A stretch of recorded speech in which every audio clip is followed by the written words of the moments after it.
all my Misfit toys and my Warriors. You can be both. Don't worry about it. Anyways, I was just thinking today, I haven't been on here a lot, so I thought I'd post a video today. I've been thinking many years, probably since I've been a children's pastor. There's a scripture where the adults and the disciples are trying to keep the children away from Jesus.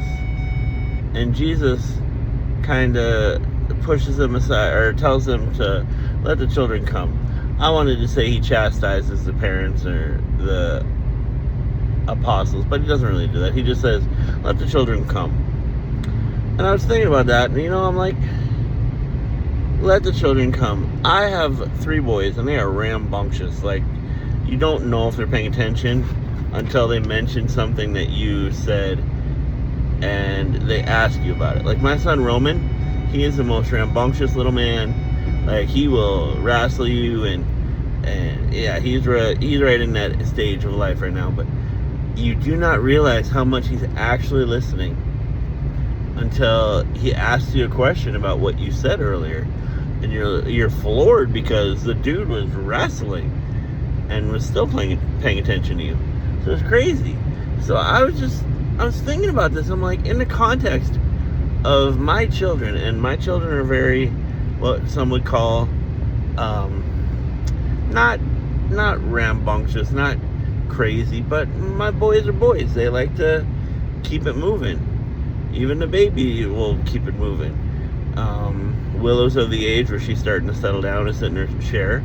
But even when she was a baby, when I was a pastor, she would come up, not bugging anybody, she would come up and she would sit under my pulpit and she would listen to me. She would be staring out at the crowd, but she'd be listening. And I keep having this thought in my head, why are we so set? I mean, it's tradition, and that's probably why, but I mean, why are we so set on having the children behave and sit still in their seats when Jesus said, let the children come to me? Wouldn't it be crazy? And I should have started this when I was a pastor, but I don't have the authority to do that anymore. But I mean, take time to make a lesson for the children in your sermon.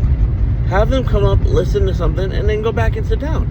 I've been in a couple of services where the pastor's done that.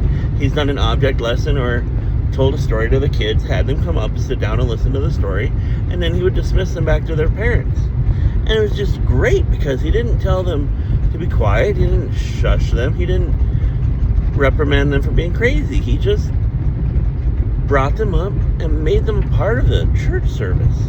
And it was great to me. And I get having children's church so you can have them be rambunctious in a controlled space. I mean, I was a children's pastor. I understand why we do that. If we didn't do that, I would have been out of a job years ago for having children and youth. Because if the youth and children were in church, why would they need a children's pastor to corral them on a Sunday and make it a fun children's church? But kids listen. I mean, my daughter will be coloring in her coloring books, because our church has made this where they have little packets of things for the kids to do. They'll go to the back of the room, they'll pick up one of the backpacks, and the backpack has like coloring books, it's got fidget toys, it's got pretty much everything a kid needs. So they'll sit there. Will's gotten to the age where she'll sit there and color in her book, and then she'll be listening and she'll ask a question of like, well, sometimes my dad preaches at the church I'm at right now.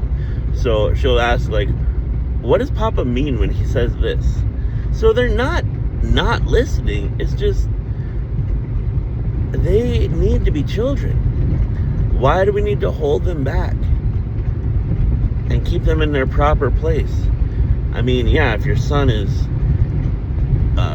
climbing under the pews all the way from the back to the front, you might want to put a kibosh on that. But I mean, if they want to sit at the feet of the pastor and listen, if they're just sitting there, why do we feel the need to move them? If they're not bugging anybody, why do we feel the need to bug them, to move them? I wish I would have done things different, because I was in the mindset where I had to have order in church, and when I was a children's pastor, I remember all the things I was taught. You got to stay on top of these kids, make sure they're not going crazy, make sure they're not running back upstairs. But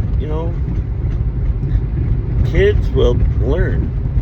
My son Roman learns more out of doodling and sitting there listening than he does if you sit him down and forcefully make him put his hands in his lap. So let the little children come. Let them come to Jesus in the way they want. I mean, David danced naked before the Lord, and even that would be looked down upon in our generations, because it's not the proper thing to do.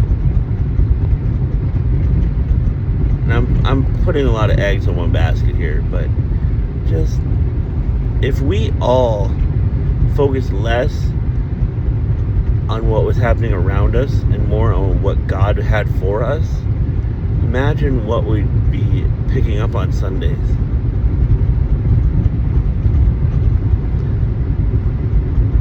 So if you have children, here's an encouragement. Don't be afraid to bring them into the main church service. Don't just rush them off to the nursery right away. Bring them in, have a juice box for them, have a snack for them. Let them sit in the pew and listen.